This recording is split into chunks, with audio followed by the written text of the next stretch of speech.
charmed to see everyone. Welcome to Star Player 1. I'm Brandon Knight. And I'm Shirayuki. And we're continuing off with Code Realize. Now, last time we left off, we're on the makeshift helicopter with Austin and Impei. And we're heading to the train. And the whole reason we're doing this is we're trying to kidnap the leader of... what's the name of that cult?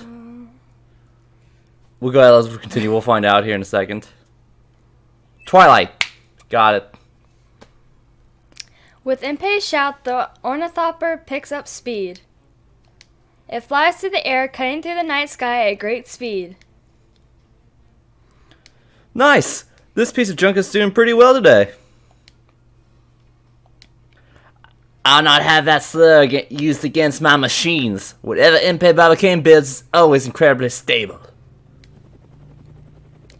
I wouldn't call this incredibly stable, but for now, the ornithopter is traveling at an unbelievable rate. It shouldn't take us long to catch up with the train. I catch sight of the railway below us, then I see a lone rail car sitting by itself on the tracks. Aha! There it is! Must mean our assault team is doing well. Quite. Looks that way. Let's follow them. However, only a short time later, Lupin and Saint Germain's predictions is unfortunately true.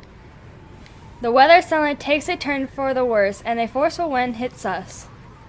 My sense of equilibrium is thrown off because of the intense turbulence. Ah, come on! Come on! Impei desperately tries to control the ornithopter, which is being shaken every which way by the wind. Hey, Lupin! Where's the train? We're going to crash before we reach it. We're almost there. You have to keep going. We hear the train's whistle from far off. A tiny light shines ahead on the dark rails. That must be the locomotive. Impei, can you get us closer? I'll do what I can. Impei goads the ornithopter into more speed, and little by little we begin to close in on the train. I hear the powerful noise of the engine. Finally, Impei draws the ornithopter parallel to the last train cars. However, we can't go further ahead. For car, we need to break the connector on us up ahead. Impei, go faster. We're already at full speed. I can barely keep up with the train. As they go back and forth, I hear a gunshot from within the train. That was Van Helsing's shotgun. It would seem that there are still some guards aboard. We don't have a choice. Impei, get as close as you can to this car. We'll take care of the rest. Right. I guess it's time to reveal my secret weapon. Impei presses a button on the control stick, and an intense blast of steam shoots out of the rear of the ornithopter. The ornithopter picks up speed, propelled by the force of the steam. This won't last long. Jump off when you can.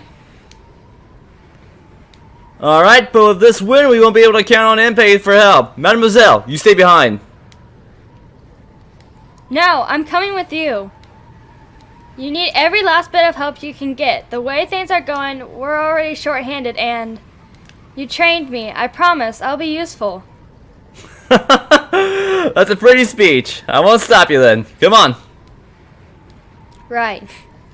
Right. There's an exclamation. Yeah. Lupin holds me tightly to him. I relax my body, trusting myself to his hands. Oh. Ah. I'm floating in the air, and in the next moment we're on the roof. I'll come back to pick you up once this wind dies down. Don't you both die, you hear? I wave to Impei as the ornithopter flies away, then turns to look at Lupin. Let's just get inside. The wind here is too strong for us to try walking across. Falling off would not be funny at all. Lupin quickly puts his ears against the train's roof. There's two of them. From the sound of the footsteps, they aren't Van Helsing or Victor. Then... Right. We'll have to go for the surprise attack. I'm putting you in charge of taking one of them out. Can you do it? I've got this. Lupin breaks one of the train's windows in, then slides into the car ahead of me. I follow him through a few seconds later. One of the Twilight soldiers is already on the floor. The other has his back towards me while he squares off against Lupin. Where did you come from? The enemy hasn't noticed me. Now's my chance. Ah! I strike him as hard as I can from behind with my hand, and he falls to the floor. Oh, snap. That's pretty impressive. I heard you were trained in combat too, but I didn't think you were this advanced. Thanks for distracting him. If I catch someone off guard, I can defeat anyone, even the giant. Is that Van Helsing's teaching? Our lady is quite a dependable one, no? Lupin checks out the train cars ahead. We strayed from the plan, but we set to dislodge that connector. We'll keep moving forward and climb onto the roof of the car right before the one the leader's in. Can you move silently? Of course I can. You made sure I learned how. Good response. Let's go, Lupin. I set off running, but Lupin grabs my arm. Hold on. There's someone behind the seats. Hey, come out now. Lupin shouts towards the last row of seats, and a figure rises from behind them. Oh, so you sense my presence. It would seem you have much more perspective than what I heard. I don't recognize the man, but I've heard that voice before. Are you? Did you bump into Lupin back at the station? Oh, you have quite a good memory, lass. That's right. I do apologize for bumping into you earlier. You don't remember Twilight, are you? Who are you? My name is Herlock Sholmes. Pleasure to meet you. Herlock Sholmes? Who knows if it means through chance or necessity?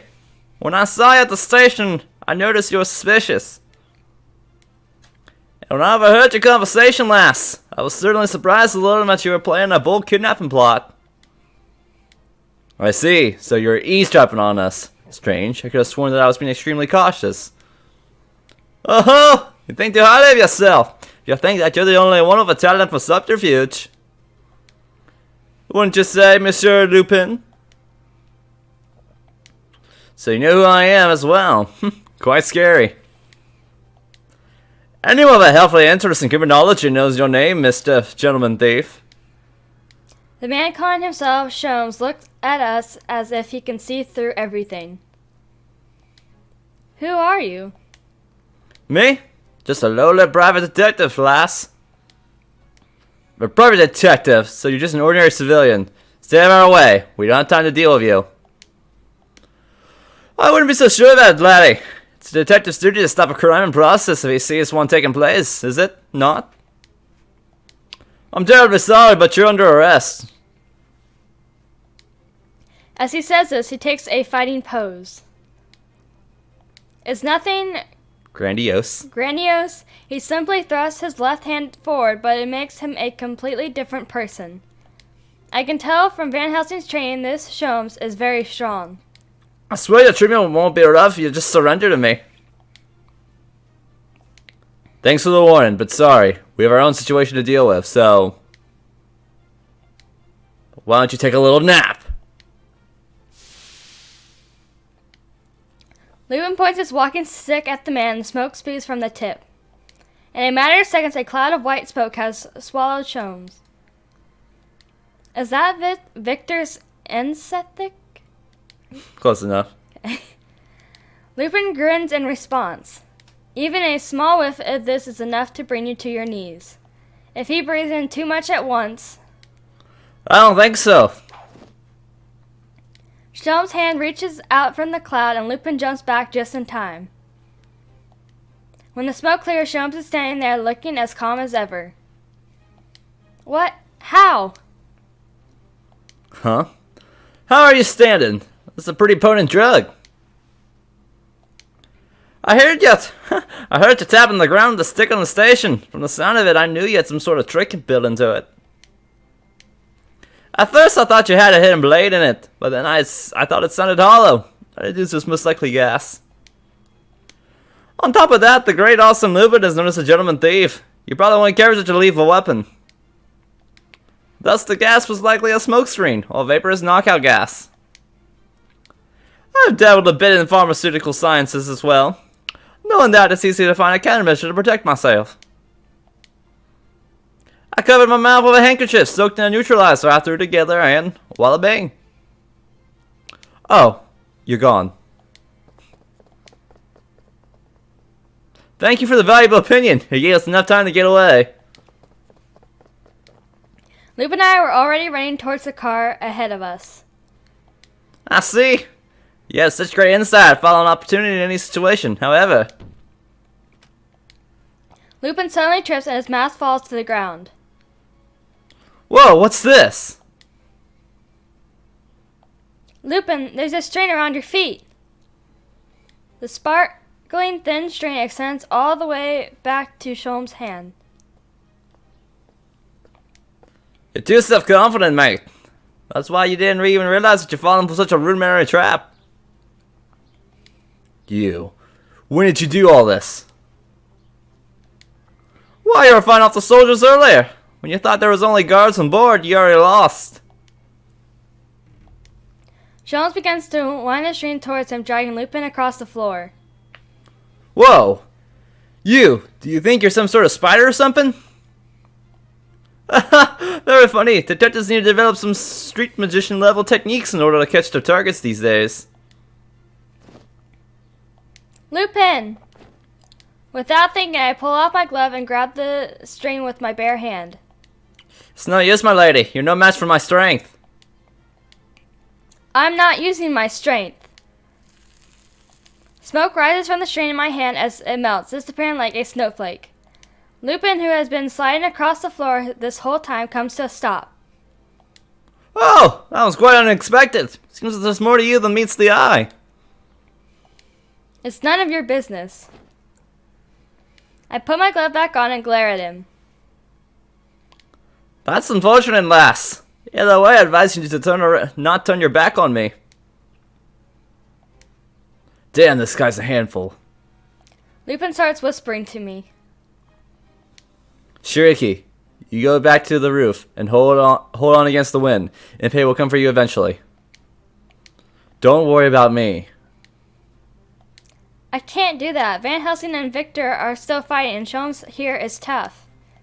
If the leader's personal guards head this way for some reason, you'd be blocked in on both sides. I have to worry about you. That's an accurate analyst. Let me try that again. That's an accurate analyst of the situation. I'll break the connector on my own, then we can pull the train car to the line. And that will cause the car to slow down, making it easier for Impei to come pick up everyone. This way, we all have the best chance of making it out alive. You already understand that, don't you? Can I trust you to get it done? Yes, you've taught me all the skills I need. Do you think you shared your secrets over there? I can hear everything. I don't think that the infamous Lupin would have an apprentice. She's quite a cute understudy. Ha! You think that she's only here for her looks? You're gonna get hurt. But before you do, I'll show you some pain myself. As Lupin says this, he throws a flash grenade towards Sholmes. I start to run and don't stay to see what happens next. I'm worried about Lupin, but I need to take care of my own task. I leave the train car. The window of the door to the next car is covered by a black curtain. I can't see inside, but that means that whoever's in there can't see me either. I carefully climb the ladder to the roof. The wind outside is so strong, and with the train's speed, I might be blown right off the roof if I'm not careful. In the howling wind, with my clothes being pulled about, I start making my way across the roof. I have to use all the skills I learned to head to the other side of the next car without making any careless noises. I somehow make it to the connector. It looks like I'll be able to take care of this before we reach a track switch.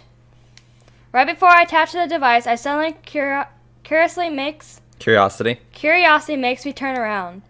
There are no black curtains over the window on this side of the car, and I can see into the interior. But what? There is nobody in the car. We are supposed to disconnect. Did Lupin get the wrong car? There's no way. At that moment, I feel something hard pressed against my temple. I slowly look up and see a man standing there. Cross your hands behind your head. Don't resist and I won't shoot you. I obey him, moving slowly. He orders me to walk, and then the two of us slowly enter another train car, not the one Lupin and I had planned to disconnect. There are almost a dozen soldiers in here. If I had to take on this number of guards by myself, there is no way I could win. Don't give up. Look for an opportunity. That's how Lupin had taught me to think when caught in a situation like this. Thanks to his lessons, I was able to calmly observe my surroundings without panicking. Nobody utters a word. The only sound is the rattle of the train along the tracks. I wonder what happened to the others. Did my failure put them all in danger? As I'm thinking this... You certainly are a quiet one. Several Twilight soldiers stand around me as I sit in the narrow passage, my legs tucked beneath me. The man who captured me is smiling at me in a calm manner that seems oddly out of place in this situation. I was expecting a young girl such as yourself to cry or scream or make some sort of commotion. It would seem that you have more self-control than you let on, or are you merely a mute from terror? I'm scared, but in times like this, that I most need to remain calm. I see. Wonderful. I'd like some of my men to follow your example of composure. Suppose you are a unique individual, after all. To us and to him, and to the entire world. Him? The world? What is he talking about? I open my mouth to ask, but I'm cut off by a voice coming from behind the man. This conversation is unnecessary, Alistair. Fine, by your usual cruel self, denying this old full of joy conversation. The man referred to himself as Alistair, chuckles to himself and moves aside. The person standing behind him is... Is it your dad? That's what I'm wondering. Oh, woman! Oh my, okay. Jeez, I come up with a voice for a woman. We finally meet, sister. The speaker is a young boy sitting on an armrest of one of the train seats. His hair is a white golden color. His eyes are jade, each a different shade. Really? It's a dude. His voice is as cold as ice, and he turns a thin smile towards me. It's your sister. Sister? Who are you? Oh, that's right. You wouldn't know who I am. You were always asleep.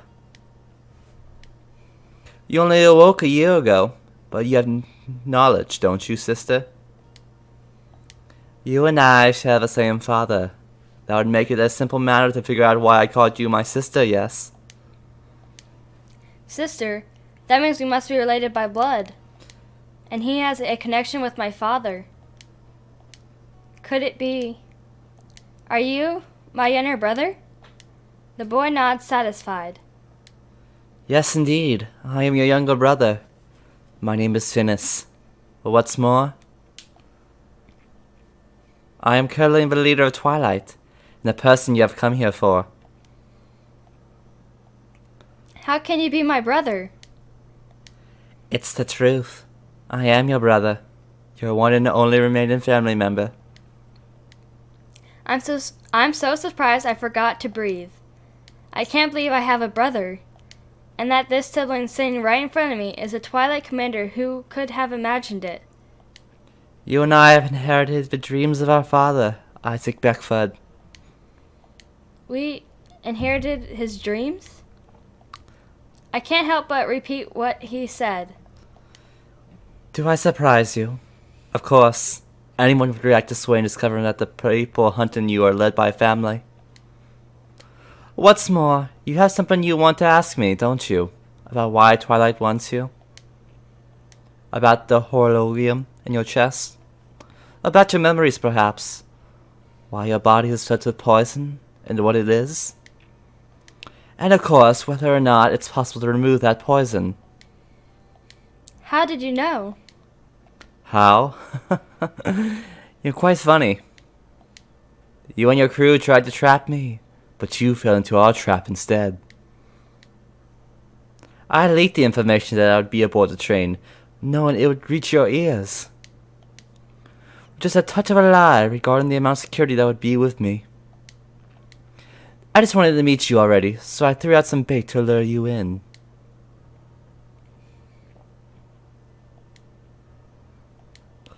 Oh, is this all new information confusing you? Don't worry, we can go all over again later. This probably isn't a very relaxing place for you. Alistair, we've secured my sister. Let's go. A dull explosion shakes me to the core, and the man who had me at gunpoint earlier nods. We've just wrapped things up as well. I turn back and see the train car behind us falling behind, getting farther away. This means that I've been isolated from Lupin and the others. No more interruptions. Now we just... Suddenly the window shatters as someone leaps through the glass to stand between Finis and me.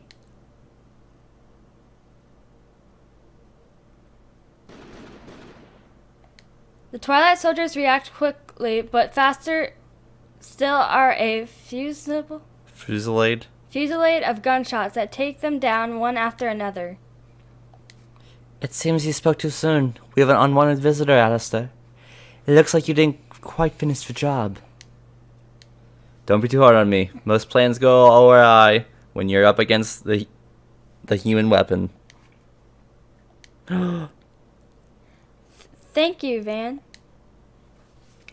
Van Helsing doesn't let me finish. And we will have to finish that. Oh my goodness, we have a brother who looks very much like a girl. I can't believe that's still a guy. That surprised me. But it's interesting now. New characters. I gave Herlock Sholmes a Irish, trying to go for an Irish voice. But if you guys are liking what you're seeing, hit that subscribe button right down below. And as always, we'll see you guys in the next Star Player 1 episode. Bye!